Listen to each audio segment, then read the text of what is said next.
Today we are going to see this lesson, His First Flight, written by Liam O'Flaherty.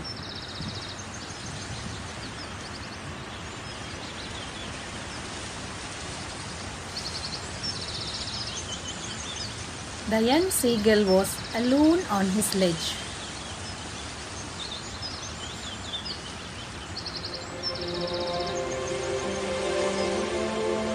His two brothers and his sister had already flown away the day before. He had been afraid to fly with them. Somehow, when he had taken a little run forward to the brink of the ledge and attempted to flap his wings, he became afraid. The great expanse of sea stretched down beneath, and it was such a long way down, miles down. He felt certain that his wings would never support him, so he bent his head way back to the little hole under the ledge, where he slept at night. Even when each of his brothers and his little sister, whose wings were far shorter than his own, ran to the brink, flapped their wings and flew away. He failed to muster up courage to take that plunge which appeared to him so desperate. His father and mother had come around, calling to him shrilly and threatening to let him starve on the ledge unless he flew away. But for the life of him, he could not fly. That was 24 hours ago. Since then, nobody had come near him. The day before, all day long, he had watched his parents flying about with his brothers and sisters, perfecting them in the art of flight, teaching them how to skim the waves and how to dive for fish. He had, in fact, seen his older brother catch his first herring and devour it, standing on a rock while his parents circled around, raising a proud cackle. And all the morning the whole family had walked about on the big plateau midway, down the opposite cliff, taunting down with his covered eyes. The sun was now ascending the sky, blazing on his ledge that faced the south. He felt the heat because he had not eaten since the previous nightfall. Then he had found a dried piece of mackerel's tail at the far end of his ledge. Now there was not a single scrap of food left.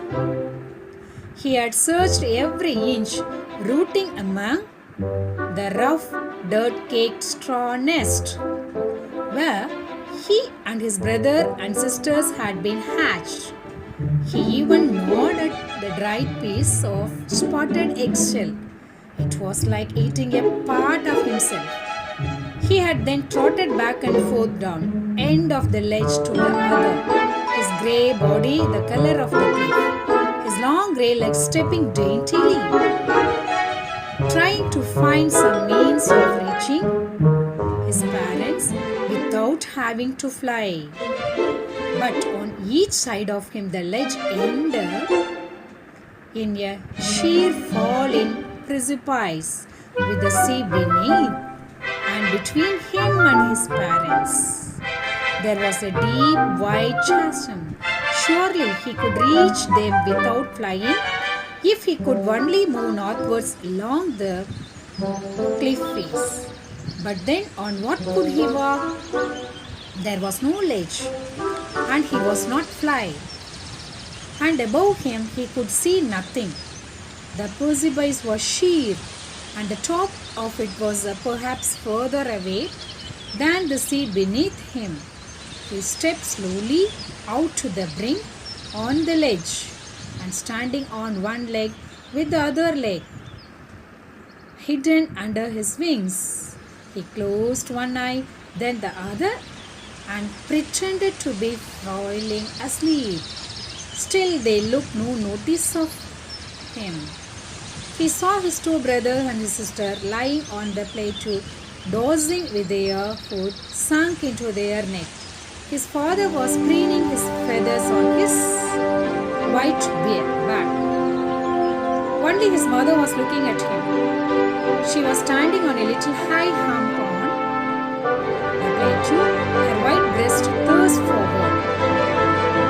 Now and again she tore at a piece of fish that lay at her feet and then scraped each side of her beak on the rock. The sight of the food maddened him. How he loved to tear food that way, scraping his beak now and again to wet it. He uttered a low cackle. His mother cackled too and looked over at him. Ga, ga, ga, he cried, begging her to bring him some food. Ga, gla, gla, gla, she screamed back daintily, but he kept calling plaintively, and after a minute or so he uttered a joyful scream. His mother had picked up a piece of fish and was flying across to him with it. He leaned out eagerly, tapping the rock with his feet, trying to get nearer to her as she flew across. But when she was just opposite to him, abreast of his leg, she halted, her legs hanging limp, her wings motionless, the piece of fish in her beak almost within reach of his beak.